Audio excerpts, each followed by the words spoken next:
mbokki Goudomp damay doole sama wax ci remercier tous les habitants et toutes les habitantes de Goudomp parce que il y a 3 ans ci gannaaw on était 5 candidats ci élection présidentielle waa Goudomp tànn ma man parmi ces 5 candidats pour jox ma une majorité ici à Goudomp.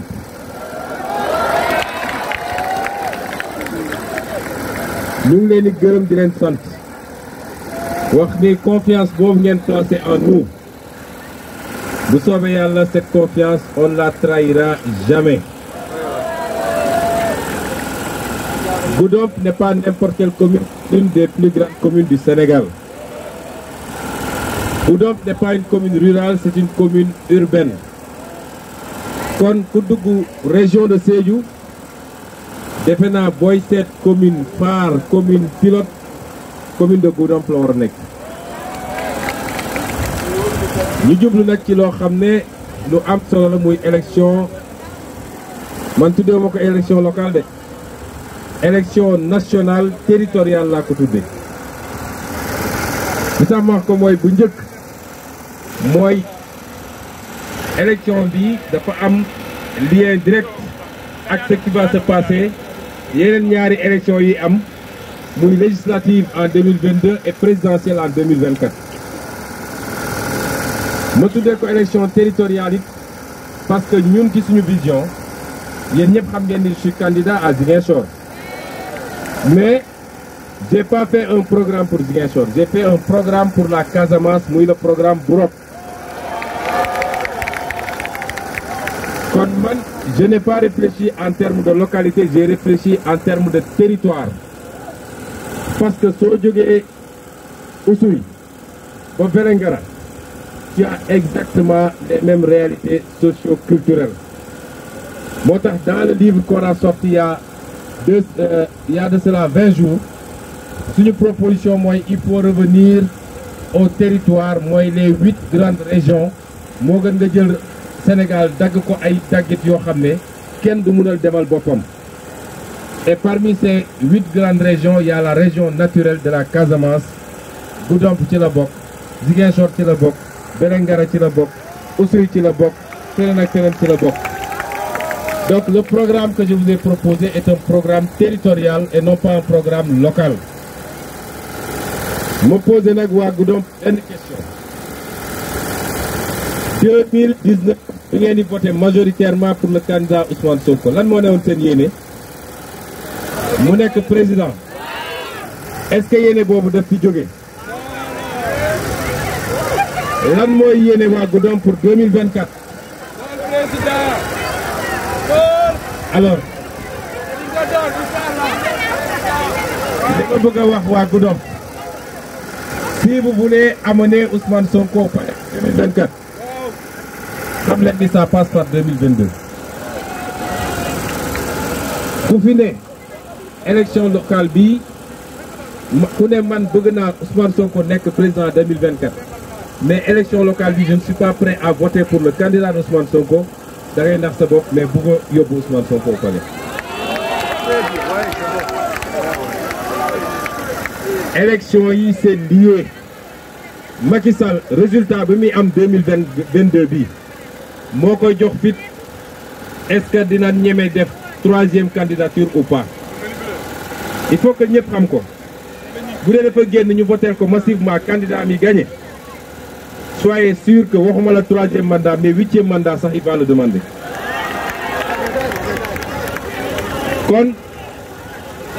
kon premier tour élection 2024 mooy le 23 janvier 2022 bi léeg-léeg nag les candidats viennent parce que fii kenn ku nekk am nga benn mbokk boo xam ne moo xam sa frère la sa sœur la sa oncle la sa papa la il est candidat de Benno Bokk Yaakaar dañuy ñëw ne leen wëy da ngeen war a xam ni bii du présidentielle su leen neexee présidentielle vous voterez pour Sonko mais bii c'est une élection locale entre des fils de Goudomp c'est pas ça c'est-à-dire ñoom kan lañ fi toogal kan la ñuy politique c'est pas Macky Sall kon ku leen sànnil carte Macky Sall nga sànnil carte ku sànnil carte Albinu mii Ousmane Sonko nga sànnil carte faut le comprendre comme ça donc ñoom nag dañu am seen stratégie mooy lan mooy dañuy fexe ba diviser wu en 3 ou 4 candidats bu ko defee candidat bu nekk su ñëwee danaan man Macky Sall m'a trahi il va se victimiser bu ko defee ay mbokkam ne comme Macky Sall trahir na ko bàyyil ma jàppale ko loolu stratégie politique la mais ñoom ñëpp benn candidat lañu ku ci gagné da nga koy dem reverser à Macky Sall ku ci gagné tu as gagné pour Macky Sall et c'est Macky Sall lui-même qui encourage ces candidatures plurielles parce que ñëpp xam nañu nag waa APR ñemewuñu Macky Sall ba di jóg def ay candidats de dissidence buñ ko defee rek dañu am l'autorisation de Macky Sall kon ne vous laissez pas tromper il n'y a que 2 candidats le candidat les listes de l'opposition de la vraie opposition de l'opposition radicale ceux qui ont la vision les projets et l'intégrité pour changer le pays et la liste de ñi nga xam ne ñoo yàq réew mi di ko yàq depuis très longtemps et qui veulent que vous continuiez à leur faire confiance pour ñu yàq réew mi le choix se pose en ces termes-là kon waa Goudomp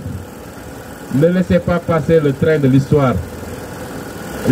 a commencé à s'écrire depuis 2015 l'histoire s'est accélérée en 2019 l'histoire va commencer à se parachever à partir du 23 janvier 2022. Vous avez les choses entre vos mains. tey kontaan naa rek dama gisee ni jeunes yi ñoo fi ëpp. Vous les jeunes, Dieu m'est témoin. Man soxlawuma dara ci politique. Salaire politique sax soxlawuma ko. Je veux être maire mais soxlawuma salaire maire. Man li ma ñor mooy servir le pays. Servir matin, midi et soir.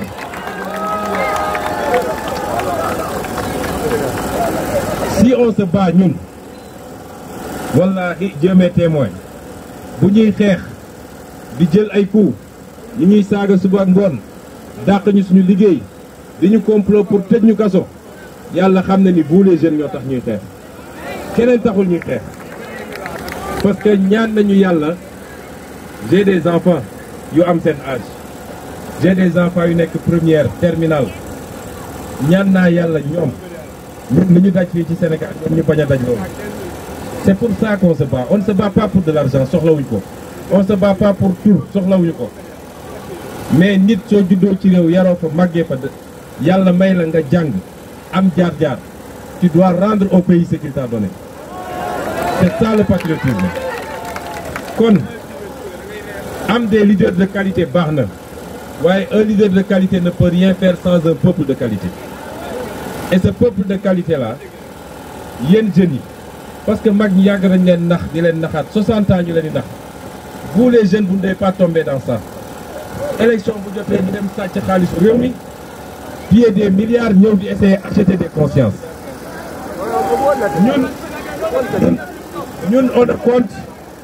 ñun on ne compte que sur le peuple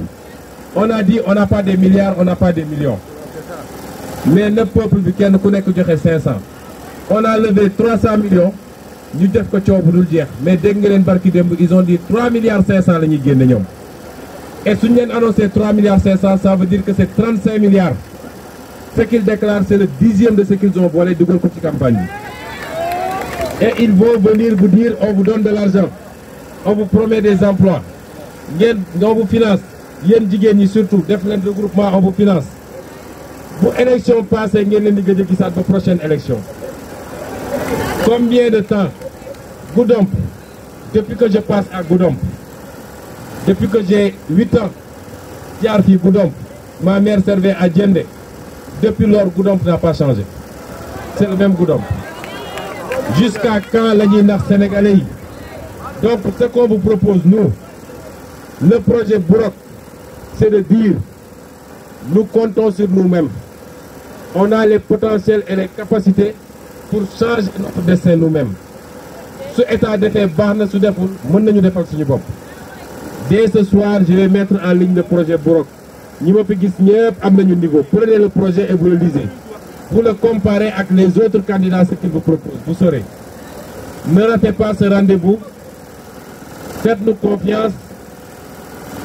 Votez massivement pour les listes Yewwi Askan Wi. Si vous votez pour Albino, comprenez que vous avez voté pour entrer dans l'intercommunalité. Boo xam ne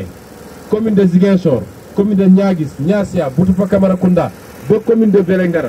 Nous allons mettre en place une intercommunalité, gérer ensemble, mettre nos moyens ensemble et transformer la Casamance en un temps record. Est-ce que vous êtes prêts pour ça? Comme votez, ngir Yàlla, votez massivement. N'écoutez pas les démagogues nga xam ne ñoo yàq Sénégal. Faites confiance au renouveau, faites confiance à la jeunesse, faites confiance à la science, faites confiance au progrès. Ñu changé suñu dëkk. Loolu laa leen bëggoon wax, ñu ngi leen gërëm di leen sant. Merci beaucoup waa Goudomp.